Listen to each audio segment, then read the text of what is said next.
according to Russian media reports. On the 16th, Russian Foreign Minister Lavrov has already set off for a visit to China, and will participate in the Third Belt and Road International Cooperation Forum on the 17th and 18th.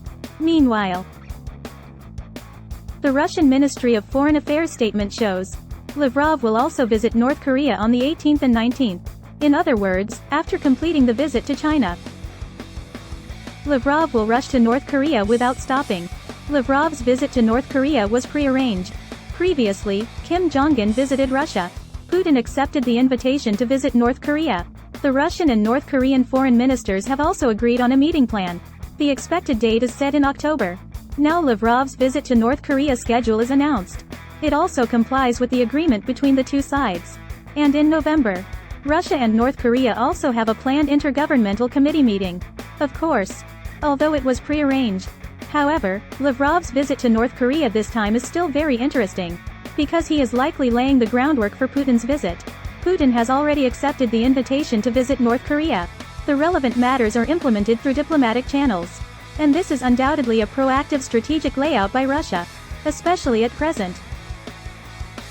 And this is undoubtedly a proactive strategic layout of Russia, especially now.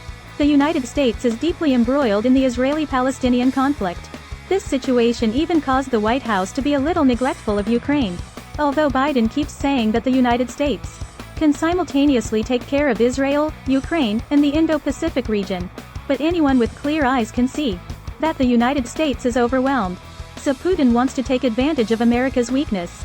This is the perfect opportunity to dig a hole for Biden. Russia is seeking to strengthen cooperation with North Korea at this time. It is to let the United States taste the feeling of adding fuel to the fire.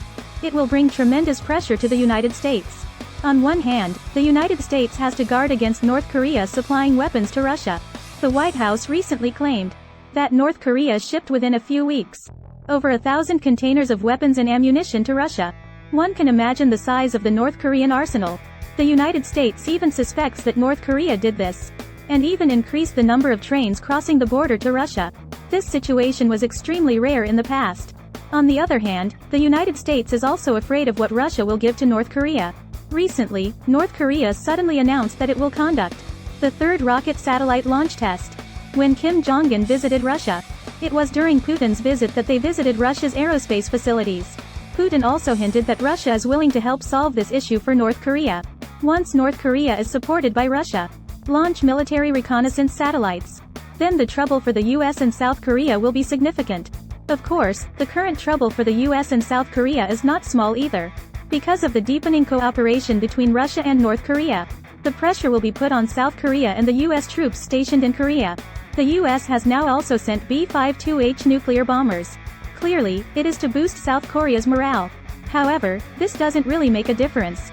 A recent report from the US Congress also shows North Korea's intercontinental missiles are already capable of ignoring the US defense system. Such powerful weapons. Who exactly provided the technology? The US doesn't know. Russia probably would also say they don't know. So, although the Russian side has not yet revealed more information about Lavrov's visit to North Korea, but from the current situation, the US is clearly trapped by issues like Israel. It is an excellent opportunity for both Russia and North Korea. At this time, Russia and North Korea join forces. The US is going to be in a mess again. Alright, the above is the report from the first military information for you.